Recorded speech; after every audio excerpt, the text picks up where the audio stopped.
It's raining outside, and I am kind of keeping warm at the Citizen M Hotel, which has got a little funky background, as you can see behind me. And the lady next to me is the one that chose it. This is Babita Patel, who is the executive director of something called the KIOO Project. And you and I had met about that a while ago. And what's so interesting is that girls are teaching boys photography.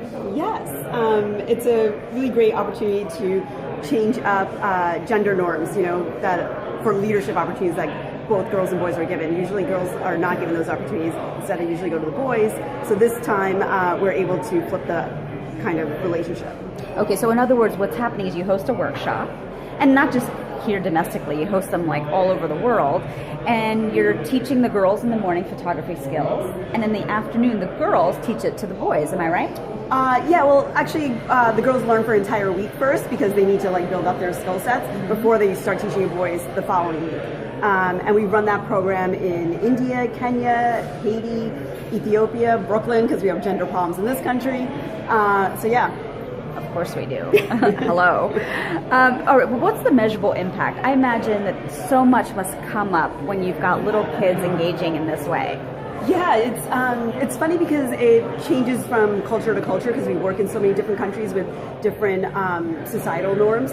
When we were in Ethiopia, I did not know that men and women do not really interact, and that means that they don't walk together down the street, they don't eat together at a dinner table, they don't even talk to each other in public. So we were photographing the other villagers during the portrait assignment with the girls, and my translator was nowhere around because she was off with the other students, and the one student I was working with, she was working on photographing this one girl against this really pretty blue background.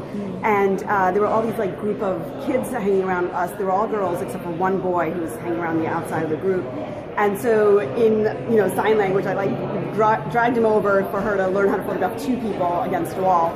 And the second I put them two together, the boy and the girl, all the girls started giggling. But I had no idea what was going on because I didn't have a translator.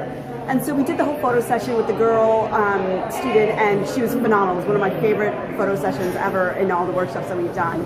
But it's only when we got back into the classroom that we found out, because now the translator is there, that because boys and girls, or men and women, don't interact in public, the girl student had internalized that to mean that women were not equal to men, that they were a step behind because they always walked a step behind in down the street kind of thing. But by seeing that boy and girl standing next to each other through photography, she realized that it's possible for a woman to stand next to a man, and that means that they could be equal because society hadn't fallen apart, lightning didn't strike. And it was just amazing that she could see that through the lens of a camera. That is amazing. What an amazing story. I have goosebumps as you just told that. Move closer, I don't bite. Okay, but the other thing I wanted to ask you is that you just got an award. We've known each other for a little while, but you just posted about this on LinkedIn. Is that something called Pure Wow, which is a platform for beauty and women, and Neutrogena have just given you some laurels. What is that about? Yeah, so Neutrogena was sponsoring something through Pure Wow where they were honoring 100 different game-changing women, through either artists or musicians or entrepreneurs that were making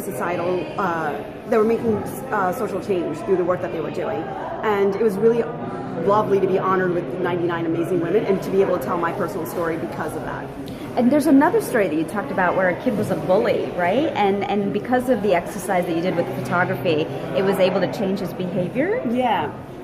So that was in our India workshop, and this kid, Rajesh, was known for being a bully in school, especially to the girls. And so when it came time for him to learn photography from his girl teacher, Ganga, Ganga was all excited to be able to teach him because he was known for being a bully, and this way she could boss him around for basically a week. But it actually ended up changing who he was, where he started listening to girls outside of, not just in the workshop, but also outside the workshop. And we found out later on that he actually listened to one girl explain a math problem in class, something he wasn't doing before the workshop. It's amazing. I love that story. All right, you did get this award, and as a result of that, there's so many other opportunities coming your way. And I bring that up because sometimes we poo-poo PR, or that's just not a line item in our budget, and there's actually a reason for it, because look at all of the opportunity that's coming your way as a result of this huge accolade. Yeah, it's actually kind of surprising, like you mentioned, PR is never foremost thought that all of us have. So because of this award, I've been getting more recognition and opportunities for collaborations and also for speaking engagements. So it's been really lovely to get recognized, not just for the work that I'm doing, but also to see what the future holds. Never poo-poo PR again. Where does anybody learn about the KIOO Project? Well, we have a website called KIOOproject.org, and that's KIOO Project. And we are actually doing our next workshop in Uganda. It's going to launch in January. And right now we are crowdfunding. We have a crowdfunding campaign for it at GoFundMe to raise money for our workshop. Okay, so go fund her is the message there. Yes, and not just me, but go fund lots of girls. Yeah. No, it's a game-changing thing. I jest. I'm standing here with Executive Director of the KIOO Project, Babita Patel, and we are in the gorgeous Citizen M Hotel right here in Times Square.